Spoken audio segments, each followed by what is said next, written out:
प्यारे, आप सभी का इस वीडियो में हार्दिक स्वागत एवं अभिनंदन है। आज हम विलोम शब्द से संबंधित बहुविकल्पीय प्रश्नों के बारे में पढ़ेंगे, जो हमें बहुत महत्वपूर्ण हमारे लिए साबित होंगे और महत्वपूर्ण परीक्षाओं की दृष्टिगत महत्वपूर्ण भूमिका निभाएंगे। होता क्या है कि हमको आता रहता है, लेकिन प्रैक्टिस यानी अभ्यास के अभाव में हम प्रश्न जो आता रहता है उसको भी हम सही नहीं कर पाते, क्योंकि करत करत अभ्यास ते जड़मति होत सुजान। जब हम अभ्यास लगातार करते रहेंगे तो जड़ से जड़ यानी कितनी भी बेकार बुद्धि होगी वो सुजान हो जाएगी, अच्छी हो जाएगी, तीव्र हो जाएगी, मंद नहीं रहेगी फिर बुद्धि। तो इसीलिए रटंत विद्या खोदंत पानी। प्रश्न पहला है इस वीडियो का, अमृत का विलोम शब्द क्या होगा? तो आप अपना दिमाग भी इसमें प्रयोग करते रहिए, लगाते रहिए। 4 विकल्प है, का सुधा, खा पीयूष, गा मयंक या घा विष। तो अमृत का विलोम क्या होगा आप लोग समझ गए होंगे, जो नहीं समझे उनके लिए अमृत का विलोम होगा विष। तो विष में टिक लगिएगा। सुधा, पीयूष ये तो अमृत के ही पर्यायवाची हैं। प्रश्न दूसरा, अग्नि का विलोम शब्द क्या होगा? पावक होगा, अनल होगा, नीर होगा या ज्वाला होगा। तो पावक, अनल, ज्वाला ये अग्नि के ही पर्यायवाची हैं। नीर माने जल होता है और अग्नि का विलोम जल होगा, आग का विलोम पानी होता है, तो इसलिए अग्नि का विलोम होगा नीर। अगला प्रश्न, उत्थान का विलोम शब्द क्या होगा? 4 विकल्प दिए गए हैं, प्रगति होगा, उत्कर्ष होगा, पतन होगा या उन्नति होगी। तो उत्थान का विलोम होगा पतन यानी उन्नति। उत्थान माने उन्नति होता है और पतन माने नष्ट हो जाना यानी उन्नति ना कर पाना, अवनति। तो इस प्रश्न का उचित विकल्प होगा पतन, इसी में टिक लगेगा। अगला प्रश्न, उपकार का विलोम शब्द क्या होगा? उपकार 4 ऑप्शन है, भलाई, अपकार, परोपकार या अनुपकार। तो इस प्रश्न का राइट आंसर होगा खा, अपकार। प्रश्न 4 का सही विकल्प खा, अपकार। प्रश्न की ओर देखते हैं, कृपण का विलोम शब्द क्या होगा? कृपण माने होता है कंजूस। तो 4 विकल्प दिया गया है, कृपण का विलोम कंजूस होगा, उदार होगा, कृपालु होगा या कठोर होगा। तो कृपण का उचित विलोम होगा खा, उदार। इस सब बातों को ध्यान में रखते भी जाइए और थोड़ा सा दिमाग पर जोर डाल कर देखिए वीडियो को, तो दिमाग में कुछ घुसेगा। तो इस प्रश्न का सही विकल्प हो जाएगा खा, उदार। अगला प्रश्न, गर्म का विलोम शब्द क्या होगा? 4 विकल्प आपके समक्ष प्रस्तुत है, का उष्ण, खा शीतल, गा नरम, घा ठंडा। तो जिस प्रकार के शब्द होते हैं उसी प्रकार के शब्दों के विलोम होते हैं। तो गर्म है तो इसीलिए गर्म का हो जाएगा ठंडा, शीतल नहीं होगा, ठंडा होगा। तो इस प्रश्न का राइट आंसर होगा घा, ठंडा। यही इस प्रश्न का सही विकल्प होगा। प्रश्न 7वां, दीर्घ का विलोम शब्द क्या होगा?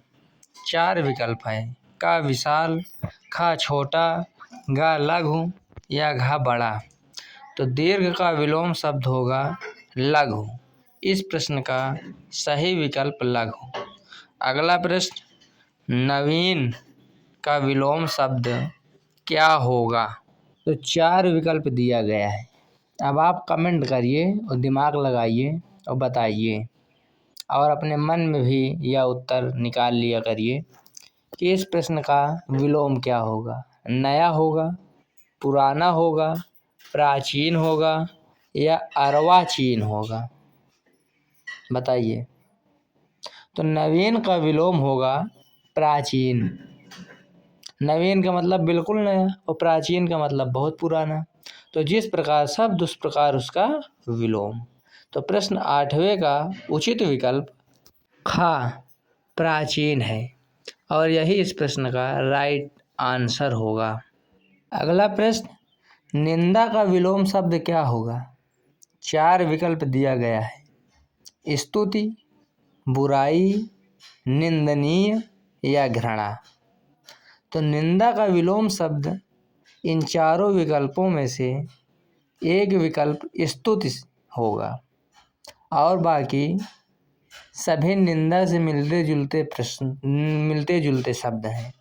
इसीलिए इस प्रश्न का विलोम होगा स्तुति। अगला प्रश्न, परिश्रम का विलोम शब्द क्या होगा? अब परिश्रम यानी मेहनत करना, तो मेहनत करो थकान होगी, थकान होगा नहीं। गा श्रम, श्रम भी नहीं होगा। घा संतोष, संतोष भी नहीं होगा। इसका विलोम होगा आलस्य, यानी मेहनत न कर पाना। परिश्रम करना और परिश्रम न कर पाना। तो प्रश्न 10 का राइट आंसर हो जाएगा खा, आलस्य। तो इस प्रकार अपना भी आप लोग दिमाग लगाते रहेंगे। अगला प्रश्न देखिए, परिश्रम। परिश्रम का तो अभी हो गया है। यहाँ पर प्रत्यक्ष होगा, प्रत्यक्ष। तो प्रत्यक्ष का विलोम शब्द क्या होगा? 4 विकल्प है। स्पष्ट होगा, अप्रत्यक्ष होगा, परोक्ष होगा या सुंदर होगा। तो प्रत्यक्ष का विलोम परोक्ष होगा। प्रश्न 11वें का गा, परोक्ष सही विकल्प होगा। अगला प्रश्न है, मौन का विलोम शब्द क्या होगा? का मुखर होगा, खा शांत होगा, गा चुप होगा या घा वाचाल होगा।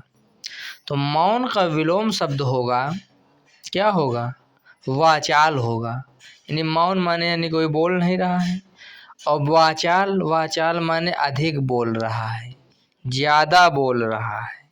तो इसीलिए प्रश्न 12वें का आंसर क्या होगा? घा, वाचाल होगा। और 11 परिश्रम के स्थान पर प्रत्यक्ष है।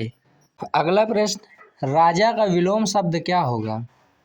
का रानी होगा, खा प्रजा होगा, गा रंक होगा या घा सेनापति होगा। तो पहले जब छोटे छोटे बच्चों को, या हम लोग भी छोटे छोटे थे, तो राजा को रानी समझते थे विलोम, लेकिन नहीं, राजा का विलोम होगा रंक। रंक माने भिखारी। तो इस प्रश्न का गा, रंक सही विकल्प होगा। अगला प्रश्न है, लाभ का विलोम शब्द क्या होगा? 4 विकल्प है। का मुनाफा, खा प्राप्ति, गा नुकसान या घा हानि। तो बताया था ना, नुकसान होगा नहीं, क्योंकि लाभ का होगा हानि। जैसा शब्द रहेगा वैसा ही उसका, जैसा प्रश्न वैसा जवाब। तो लाभ का हानि, घा। अगला प्रश्न, सजीव का विलोम शब्द क्या होगा? 4 विकल्प है। निर्जीव होगा या खा अजीव होगा या गा जीवित होगा या घा मृत होगा। तो इस प्रश्न का सही विकल्प हो जाएगा निर्जीव। सजीव का विलोम होगा निर्जीव। प्रश्न 16वां, सत्य का विलोम शब्द क्या होगा? का सच होगा, खा असत्य होगा, गा झूठ होगा या घा सही होगा। तो इस प्रश्न का सही विकल्प हो जाएगा, सत्य का विलोम शब्द होगा असत्य। इसी में सही का टिक लगेगा, क्योंकि जैसा शब्द वैसा उसका विलोम, जैसा प्रश्न वैसा उत्तर। अगला प्रश्न, सुगम का विलोम शब्द क्या होगा? 4 विकल्प, का सरल होगा या खा कठिन होगा या गा दुर्गम होगा या घा अगम होगा। तो सुगम का विलोम शब्द क्या होगा? सुगम का विलोम शब्द होगा दुर्गम। दुर्गम ही इस प्रश्न का राइट आंसर, सही विकल्प हो जाएगा। अगला प्रश्न, हर्ष का विलोम शब्द क्या होगा? हर्ष का विलोम शब्द क्या होगा? 4 विकल्प है। खुशी होगा, आनंद होगा, विषाद होगा या उल्लास होगा। दिमाग लगाइए, हर्ष का विलोम। तो खुशी, आनंद, उल्लास सब मिलते जुलते शब्द हैं। इस प्रश्न का सही विकल्प विषाद। प्रश्न 18वां का खा विकल्प। अगला प्रश्न देखिए, ज्ञान का विलोम शब्द क्या होगा? 4 विकल्प है। विज्ञान होगा, अज्ञान होगा, बुद्धि होगा या समझ होगा। तो ज्ञान का विलोम हो जाएगा अज्ञान। अज्ञान ही इस प्रश्न का राइट आंसर होगा। अगला प्रश्न, आधुनिक का विलोम शब्द क्या होगा? नया होगा, खा प्राचीन होगा, गा समकालीन होगा या घा अर्वाचीन होगा? तो आधुनिक का विलोम शब्द होगा प्राचीन। आखिरी प्रश्न का खा प्राचीन आंसर राइट होगा, इसी में टिक लगेगा। तो इस प्रकार से इस वीडियो में प्यारे आप लोगों के लिए इतना ही। मिलेंगे हम फिर आपसे नई वीडियो में नए क्वेश्चन के साथ, नए विषय के साथ। इसी प्रकार आप लोग विश्वास बनाए रखिए और बनवाने का कार्य कीजिए, अर्थात चैनल शेयर भी कीजिए और सब्सक्राइब अवश्य कर लीजिए। बहुत बहुत धन्यवाद।